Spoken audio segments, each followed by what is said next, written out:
એ બાપજીએ એમનો નીતિનો નિયમ સાચો છે. આજે દર્શન થાય કે નહીં? બધામાં થાય. હું જન્મની હતી ઓંદરી મારા ગુરુએ આપી આંખ, ગુરુ ચરણનું આજના આંજ્યું સર્વ ગયું ઝાંક. આંખો ખોલીને જોયું કે બધા ઘટો ઘટની અંદર અલગ ધનિકે એક યોગ છે. હે એને ઓળખવાની તમારે ને મારે જરૂર છે. રંગ જે જતા રે હું બાવળી. હા તને બાવંદર થી હું કાલીન બોલાવ્યો ભાઈ. એને કરતા બેન હાલો શીવડાય પણ ચાલે જ નહીં ચાલે. 52 ગજ ની લઈને જવા કરતા બેનો ખુશ થઈ જાય ને. 52 ગજ ધજા લઈને જવા કરતા બેનોને હાલો મસ્ત એવો ને હાલો 5.5 વાળો દર્શન થાય છે ભાઈ. જો વધારે ગમે ની વાત આવે ચોટ છે. હરગે જ્યોત છે ને ભગવાન માનતા હોય તો અડકી દો.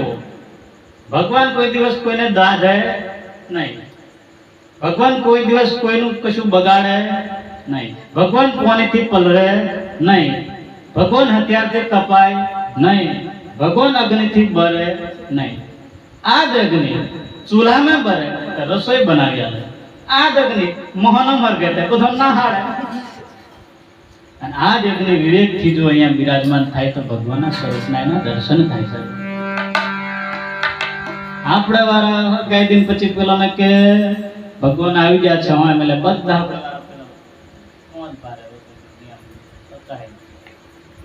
નહીં. આંખો ખોલી જોયું રે ઘટો ઘટમાં અલગ ધણી. આવી દ્રષ્ટિ સદગુરુ મહારાજ કરાવી દે.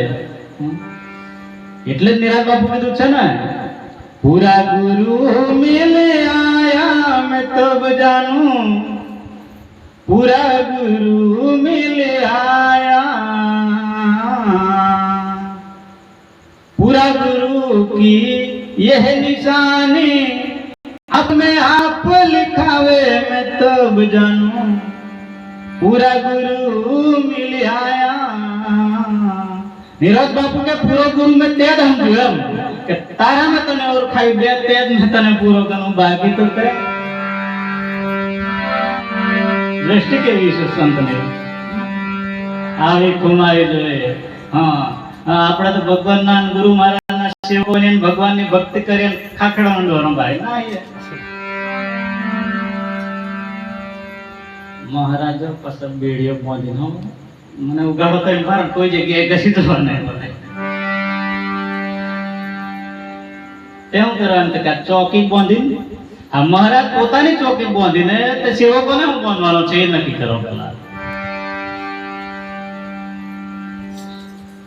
સેવકોને કદાચ પોહો બાંધી આવે તો ખરું. એ ભય નીકળી જવા જોઈએ. સદગુરુ એ ભયમાંથી દૂર કરે એનું નામ સદગુરુ. એને પૂરું ગુરુ મળી આયા એમ કે છે. કશાક ને કશાક પાછળ વર્ગાઈ દે એને સદગુરુ નહીં, ગુરુ હોય તો બરાબર છે.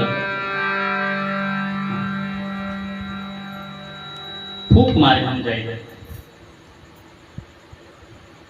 બધું મેં બે જાય તો ઓછો વાયડો લાગે એમ ફૂક વારવાથી શબ્દથી જ્ઞાન થાય.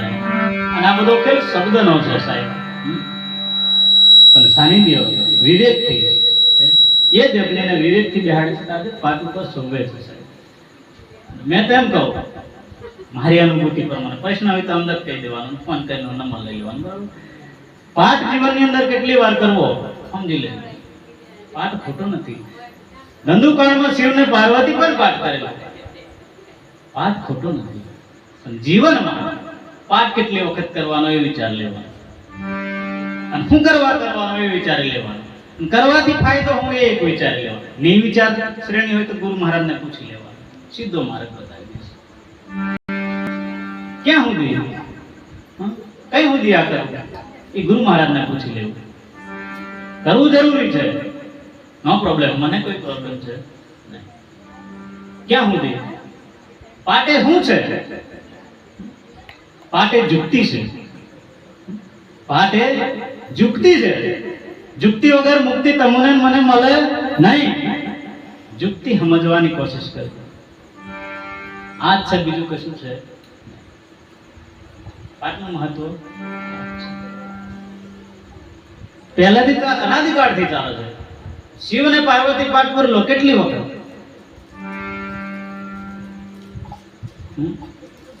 કેટલી વખત શું કરવા? અરે સમજ્યા ને ઈશારો કાફી. શું વાત?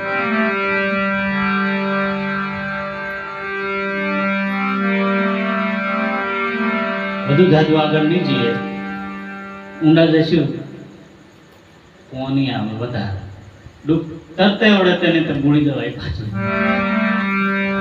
એટલે ઉતરારીએ થોડા બરાબર, પછી પાછા નેક્સ્ટ ટાઈમ.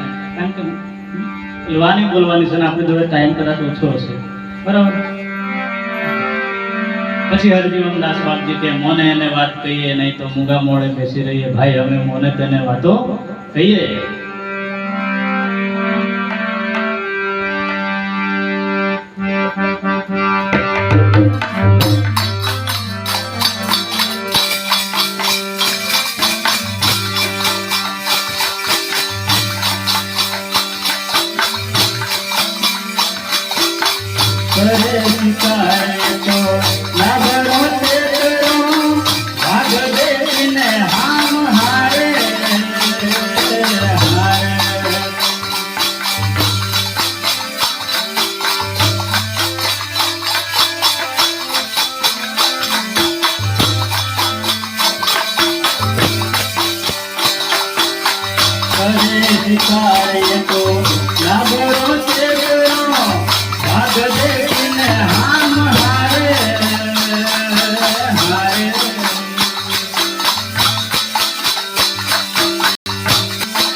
કરે શિકાર લાબડા તેતરા, વાઘ દેખીને હિંમત હારે હૈયું, સુરાને દેખીને પછી સમૂરો મંડે નાહવા.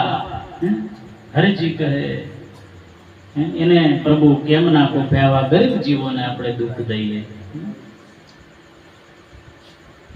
કશુંક નાનું નાનું હોય એને બધાને મારવાની ઈચ્છા થાય એમ કે છે. શિકાર કરવા વાળાને કે કરે શિકાર લાબડો તેતરો, વાઘ દેખીને હિંમત હૈયું હારે, સુરાને દેખીને પછી સમૂરો મંડે નાહવા. હરજી કહે